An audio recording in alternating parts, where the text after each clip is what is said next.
பல்வேறு மாவட்டங்களில் நடைபெற்ற நிகழ்வுகளை களத்தில் மதிமுகம் பகுதியில் பார்க்கலாம்.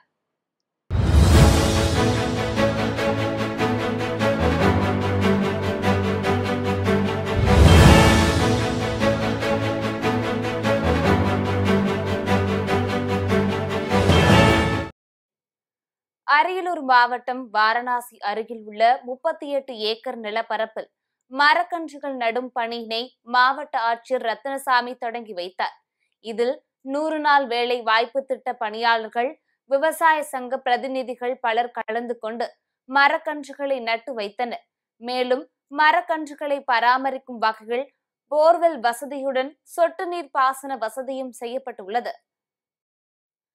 திருப்பூர் சுதந்திர போராட்ட வீரர் தியாகி குமரனின் 121வது பிறந்த நாளை முன்னிட்டு திருப்பூர் ரயில் நிலையம் அருகே அமைந்துள்ள திருப்பூர் குமரன் நினைவிடத்தில் மாவட்ட ஆட்சித்தலைவர் மணிஷ் நாரணவரே, அமைச்சர்கள் மு.பே. சாமிநாதன், கயல்விழி செல்வராஜ், திருப்பூர் மாநகராட்சி மேயர் தினேஷ்குமார் ஆகியோர் மாலை அணிவித்து மலர் தூவி மரியாதை செலுத்தினர். சேலம் மாவட்டம் எடப்பாடி அருகே மூக்கரை நரசிம்ம பெருமாள் கோவிலில் சுவாமிக்கு சிறப்பு அபிஷேக அலங்காரம் செய்யப்பட்டது. தொடர்ந்து ஆஞ்சநேயருக்கு 18 வகையான வாசனை திரவியங்களால் அபிஷேகம் செய்யப்பட்டு தங்க கவசம் சாற்றப்பட்டது. இதில் திரளான பக்தர்கள் கலந்து கொண்டு சுவாமி தரிசனம் செய்தனர். சாரங்கபாணி மேம்பாலம் மூடப்பட்டதால் மாப்படுகை பகுதியில் கடும் போக்குவரத்து நெரிசல் ஏற்பட்டது. இந்நிலையில் ஆட்டோ மற்றும் இருசக்கர வாகனங்களை மாற்று வழியில் இயக்குவதற்கான சாத்தியக்கூறுகள் குறித்து வருவாய் கோட்டாட்சியர் விஷ்ணுபிரியா, நகராட்சி தலைவர் செல்வராஜ் ஆகியோர் நேரில் பார்வையிட்டு ஆய்வு மேற்கொண்டனர். வேலூர் திருமலை திருப்பதி தேவஸ்தான ஆலயத்தில் புரட்டாசி 3வது சனிக்கிழமை முன்னிட்டு ஸ்ரீ வெங்கடேச பெருமாளுக்கு வெள்ளி கவசம் அணிவிக்கப்பட்டது. தொடர்ந்து மலர் மாலைகளால் சிறப்பு அலங்காரம் செய்யப்பட்டு மகா தீபாராதனை காண்பிக்கப்பட்டது. இதில் திரளான பக்தர்கள் கலந்து கொண்டு சுவாமி தரிசனம் செய்தனர்.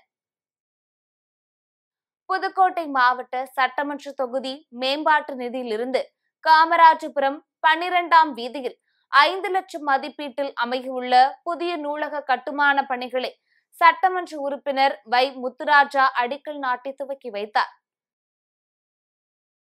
புரட்டாசி 3வது சனிக்கிழமையை ஒட்டி ராணிப்பேட்டை மாவட்டம் சோளிங்கர் போடப்பாறை மலை மீது அமைந்துள்ள ஸ்ரீ வெங்கடேச ஸ்ரீ வரதராஜ் பெருமாள் திருக்கோயிலில் சிறப்பு பூஜை நடைபெற்றது.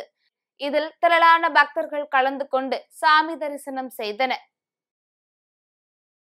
திருப்பத்தூரில் பெய்து வரும் மழை காரணமாக ஜலகாம்பாறை நீர்வீழ்ச்சியில் தண்ணீர் ஆர்ப்பரித்து கொட்டுகிறது. இதன் காரணமாக நீர்வீழ்ச்சியில் சுற்றுலா பயணிகள் குளிக்க தடை விதிக்கப்பட்டுள்ளது. மேலும் நீர்வரத்து சீராகும் வரை தடை நீடிக்கும் என கூறப்பட்டுள்ளது.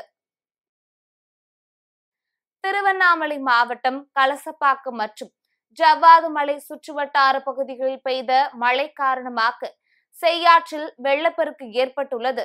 இரு கரைகளையும் தொட்டவாறு வெள்ளம் ஆர்ப்பரித்து ஓடுவதால் அனைத்து தரப்பு விவசாயிகளும் பொதுமக்களும் மகிழ்ச்சியடைந்துள்ளனர். சென்னை கீழ்ப்பாக்கத்தில் முன்னாள் காவல் ஆய்வாளர் சோமன் சாவித்திரியின் பேத்தியும் டேனியல் ஜெயகவி தம்பதியின் மகளுமான திரிநேத்ரா ஸ்ரீ 5 வருடங்களாக கொலு வைத்து வழிபட்டு வருகிறார். இந்நிலையில் 9ஆம் வகுப்பு படித்து வரும் மாணவி திரிநேத்ரா ஸ்ரீ இந்த வருடம் நவராத்திரி தொடங்கிய நாள் முதல் கொலு பொம்மைகள் வைத்து பல்வேறு பூஜைகள் செய்து பாடல்கள் பாடி வழிபட்டு வருகிறார். இதனை பல்வேறு தரப்பினரும் பாராட்டி வருகின்றனர்.